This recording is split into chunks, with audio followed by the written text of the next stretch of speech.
create an account, choose your username, type your email,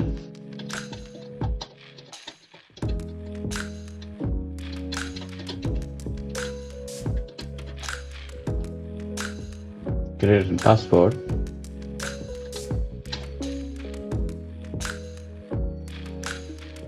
and click on verify, and use the arrows to rotate the object to face the direction of their hand. What this is saying is I have to use this arrow to rotate the object to face the direction of the hand. What it's saying is I have to rotate this arrow, and this is the same like in direction of this hand, and submit. One done, and this is done. Create account,